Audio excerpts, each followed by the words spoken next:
उद्धव ठाकरेंची मातोश्रीवर आज महत्त्वाची पत्रकार परिषद। उद्धव ठाकरे काय गौप्यस्फोट करणार याकडे राज्याचं लक्ष। मतदार याद्यांच्या घोळासंदर्भात ठाकरेंची शिवसेना आक्रमक।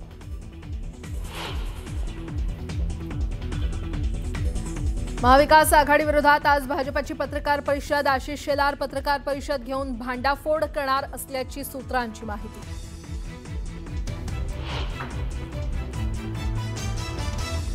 सुप्रिया सुळेंनी फलटणच्या पीडित डॉक्टरच्या कुटुंबियांची बीडमध्ये घेतली भेट। हे प्रकरण संसदेत मांडा तर सरकार असंवेदनशील असल्याचा सुळेंचा आरोप।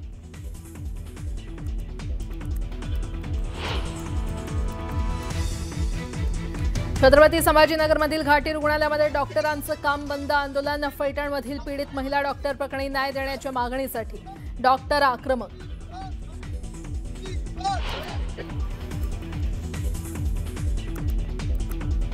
पुणे जिल्ह्यातल्या शिरूरमध्ये 15 दिवसात बिबट्याच्या हल्ल्यात 3घांचा मृत्यू।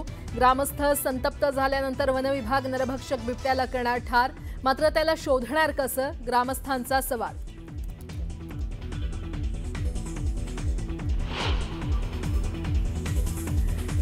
कबूतरखान्याच्या मुद्द्यावरून जैन समुदाय आक्रमक। जैन मुनी निलेश चंद्र यांच्या उपस्थितीत आझाद मैदानात जैन समुदायाचं उपोषण।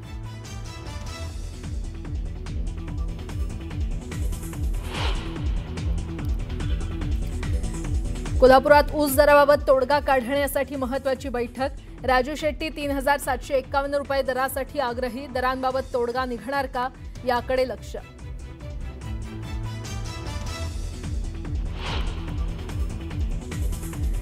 तेलंगणात हैदराबाद विजापूर राष्ट्रीय महामार्गावर एसटी बसचा भीषण अपघात। मिर्जागुडा गावाजवळ टिप्परची एसटी बसला जोरदार धडक। अपघातात 19 प्रवाशांचा मृत्यू।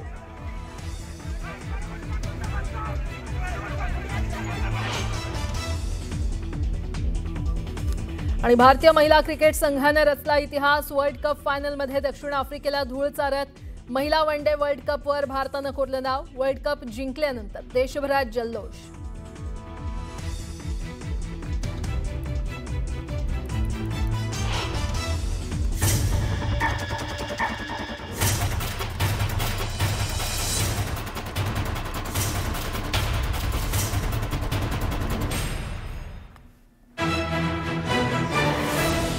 नमस्कार, मी प्राजक्ता तांडेल। तुम्ही पाहताय न्यूज 18 लोकमत। मुलुक महाराष्ट्राला आता सुरुवात करूयात। फलटण उपजिल्हा रुग्णालयातील डॉक्टर आत्महत्या प्रकरणानंतर सुषमा अंधारे यांनी अनेक आरोप प्रत्यारोप केले होते। त्यांनी थेट रणजित सिंह नाईक निंबाळकर यांच्यावर आरोप केल्याचं पाहायला मिळालं होतं।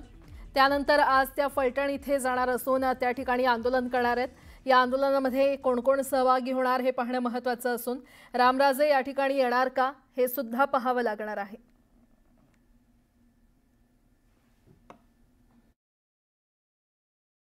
या सुद्धा प्रकरणामध्ये एक उच्च न्यायालयाची सेवानिवृत्त जजेसची कमिटी नेमणं गरजेचं आहे। एसआयटी सुद्धा नाही, पण त्यांनी एसआयटी आम्ही नेमू असं म्हटलं, पण ती एसआयटी नेमली नाही। हा शब्दछळ बघा, एसआयटी नेमली नाही। त्यांनी एक पत्र काढलं आणि त्या पत्रात असं म्हटलं की तपासावर देखरेख ठेवण्यासाठीचा अधिकारी। तर हे जे आहे हे एका अर्थाने आमचं कोण काय करू शकतंय, आम्ही वाटेल तो निर्णय घेऊ शकतो, आम्हाला कोण प्रश्न विचारणार आहे, अशा पद्धतीने जे चाललेलं आहे हे वाईट आहे।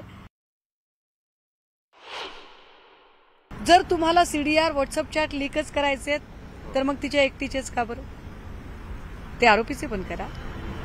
अंशुमन धुमाळ सोबत काही बोलणं झालंय का, राहुल धस सोबत काही बोलणं झालंय का, एपीआय जायपात्रे आणि पाटील सोबत काही बोलणं झालंय का, जे 2 पीएनचा उल्लेख आहे त्या 2 पीएनचे सीडीआर कुठे आहेत, त्या 2 पीएनचं आणि महाडिकचं बोलणं झालंय का, 2 पीया आणि धुमाळ किंवा राहुल धसचं बोलणं झालंय का, ते पण सीडीआर काढा ना मग।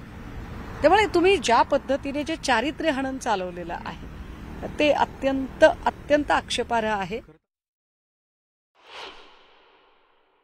महिला आयोग असेल, मानवाधिकार आयोग असेल, अशा आयोगांकडून आपल्याला खूप अपेक्षा असतात, परंतु आत्ता जी व्यक्ती या आयोगावर काम करते त्या व्यक्तीमुळे या आयोगाचं अवमूल्यन होत आहे। ते इतकं अवमूल्यन झालंय की हा महिला आयोग आहे की महिला आयोग आहे इथपर्यंत ते अवमूल्यन झालेलं आहे। कारण प्रत्येक वेळेला खरं तर महिला आयोगाचं काम काय आहे, समुपदेशन, समावेशन, सबलीकरण। त्यांनी समुपदेशन केलं पाहिजे, काउन्सिलिंग केलं पाहिजे, एम्पॉवरमेंट, सबलीकरण केलं पाहिजे आणि अशा सगळ्या स्त्रियांना मुख्य प्रवाहात आणण्यासाठी त्यांचं समावेशन करण्यासाठी प्रयत्न केले पाहिजेत. पण हे 3 मुद्दे सोडून बाकी सगळ्या गोष्टी सध्या महिला आयोगावर असणारी व्यक्ती करते. हे फार वाईट आहे. फलटण इथे होणाऱ्या मोर्चाला पीडित डॉक्टरचे वडील उपस्थित राहणार असल्याची माहिती आहे. तसंच सरकारनं SIT स्थापन केली आहे की फक्त महिला अधिकाऱ्यांची तपासावर देखरेख करण्यासाठी नियुक्ती केली आहे, असा सवाल पीडितेच्या भावानं केलाय. नक्कीच याचा दबाव जो होईल आंदोलनाचा तो दिसेल आंदोलनामध्ये. आणि आमच्या मुख्य मागण्या त्याच आहेत, ज्याबद्दल आम्हाला शंका आहे की ही एक SIT आहे की फक्त एका महिला अधिकाऱ्यांची या तपासावर देखरेखीसाठी नियुक्ती केली आहे. त्यामुळे SITची ही मुख्य मागणी आमची राहीलच. आणि यामध्ये नक्कीच आरोपींना फाशीची शिक्षा होऊन जे इतर 6 आरोपी आहेत त्यांनाही कठोर कायदेशीर कारवाई करण्यात येईल. बीडमध्ये जाऊन खासदार सुप्रिया सुळेंनी फलटणमधील मृत महिला डॉक्टरच्या कुटुंबियांची भेट घेतली. बीडमधील प्रकरण संसदेत मांडा असं त्यांनी खासदार बजरंग सोनावणेंना सांगितलं. तसंच फलटण प्रकरणी सरकार असंवेदनशील असून पीडित कुटुंबाला न्याय मिळालाच पाहिजे अशी मागणी त्यांनी केली आहे. राजकारण बाजूला ठेवून न्याय मिळाला पाहिजे अशी मागणी करतानाच त्यांनी SITमध्ये माजी न्यायाधीशांचा समावेश करावा अशीही मागणी केली आहे.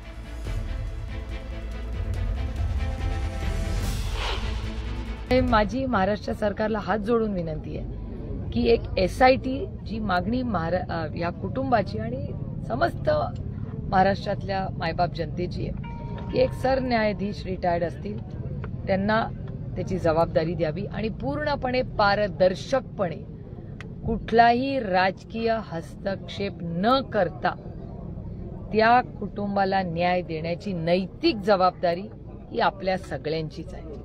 आणि त्याच्यामुळे या केसमध्ये आम्ही सगळे स्वतः फॉलोअप करणार आहोत.